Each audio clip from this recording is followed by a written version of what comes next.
and Mom. Pusong Pinoy, proud Canadians. This is us. This is our story. This is our journey. This is our life.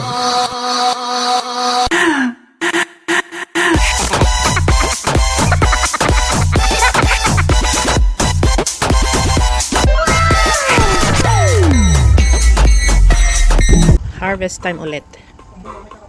Ha? Okay lang si Kamot. Alam, makutkutundan ni kang kanin ti kuton. Kaya gayan ti kastoy. Nilalanggam po, tignan nyo. Kinakain ng langgam. Ay, hindi ata makita. Ayan oh. Ayan mga langgam. Sarap ang sitaw sa kanila. Ayan oh, nginat-ngat na nila.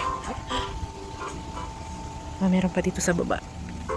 Kunin natin. Baka may mamiss na naman ako. Hindi kasi sila masyadong nakikita. Ayan o.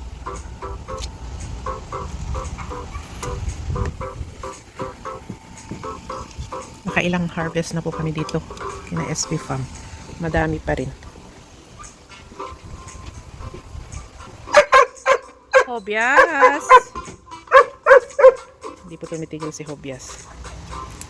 Ay, ang dami niya. Ito. Tignan nyo to. Ang haba. Harvest na natin.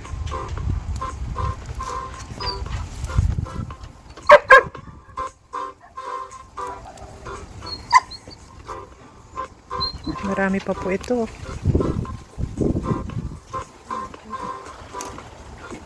Medyo maliit pa yung iba.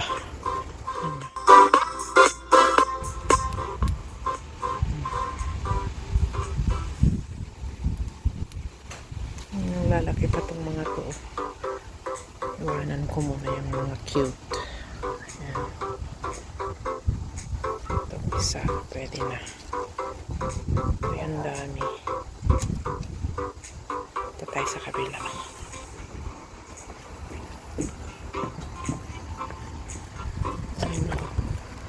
May beetle. Ayan.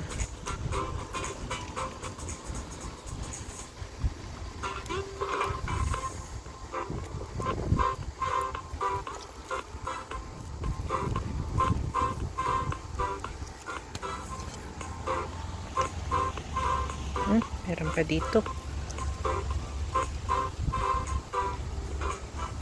Wow, ang dami po. Ayan po ang ating harvest.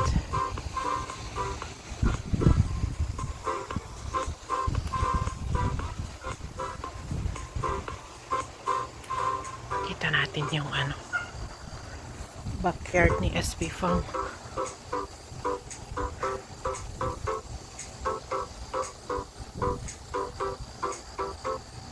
Pauwi pa lang siya. Si Papa Philip lang ang nandyan. Okay, mag-harvest pa po.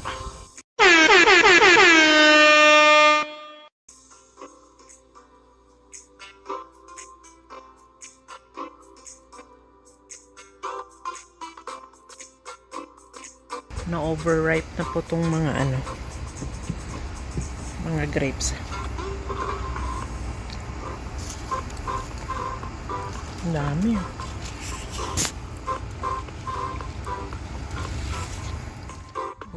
Mag-harvest naman tayo ng beans ulit. Ang dami ginanap po naming na-harvest. Madami pa rin naiwan. Natago yung iba eh. Ang nakakatuwa. To think na nakapaso lang sila. Ang dami oh, lalaki. Hindi ko na alam kung alin ang kukunin ko. Dami. Oo, ano? Ang galing. Mas marami ngayon kesa nung last time na naki-harvest ako. Ngayon talagang malalaki sila. Ngayon.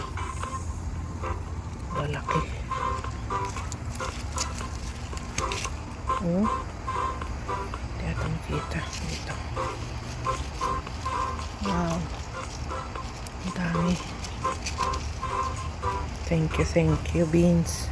Gusto ko ni ganda itong beans. Ako, slice ko siya ng parang pangpansit. Tapos, lagyan ng ground beef, parang adobo ba.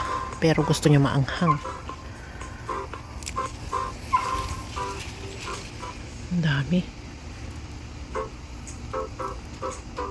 Marami pa pong maliliit.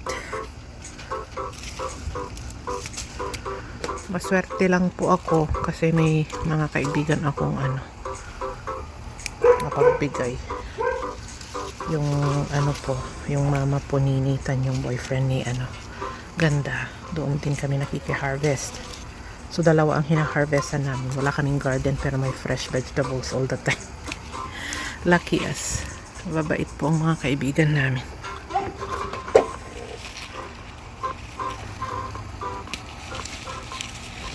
Ang dami. Super dami ngayon. Baka may mga hindi pa ako minsan kasi nako-camouflage sila. Camouflage ba? Ito pwede na ba? Bata pa. Ayan. Ang dami. Hayaan ko muna yung maliliit. Mahirap na yung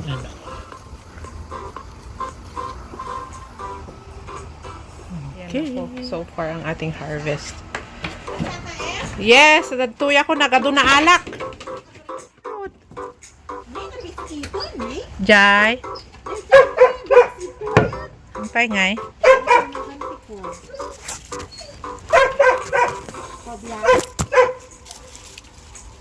Natangkaran sa dagita daduman bay aklatan. Tapang ko aya. Pang next year. Nagbiit na dumakkel. I know. Gusto nga na next time doon kami. Yeah, ay nakita ani kita pa ini.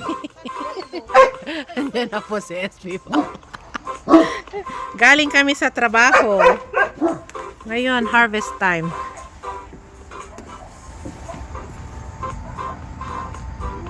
Naimas siguro daytoy para kadagitoy kwa. Dagitoy kutkuton tama apay nga won. Alagarod. Amom no daddo no kwa gamin hanga makita ngay suda.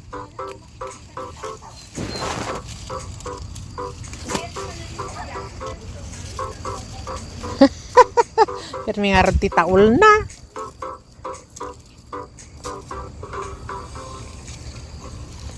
Marami pa. Agala akta ko mayat paymet. Nakapanganak pa yan Wun. Ni natin nagkunsa mo tayo daduma.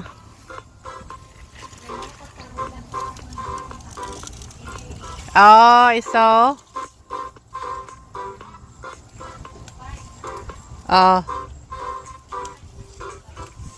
Nagbay kanyo ta fan show? Iso? Kita ngay? Nagado, wala nagado.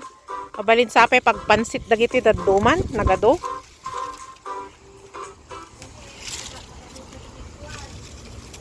Tinaalam?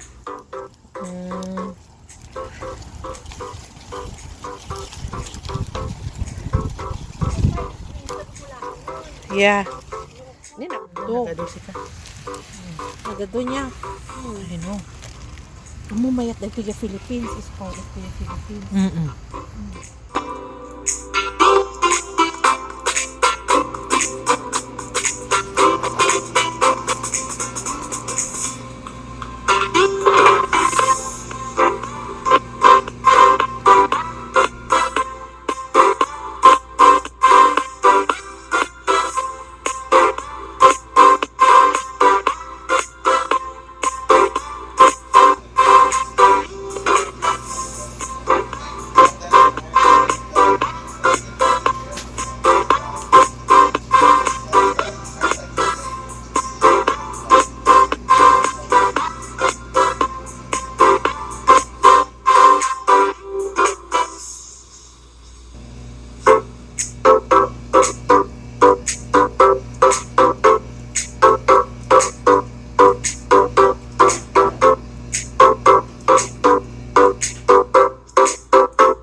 Yeah.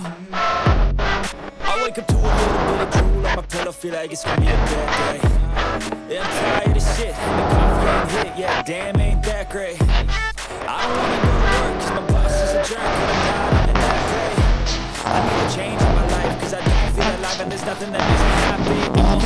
Hold my beer for a minute, I'm about to quit my job, cash in for a ticket. I'm going on a trip, and I don't plan to visit. I'm gonna stay there till I feel like I'm winning all. And this is just the beginning, I need a big change, help me feel like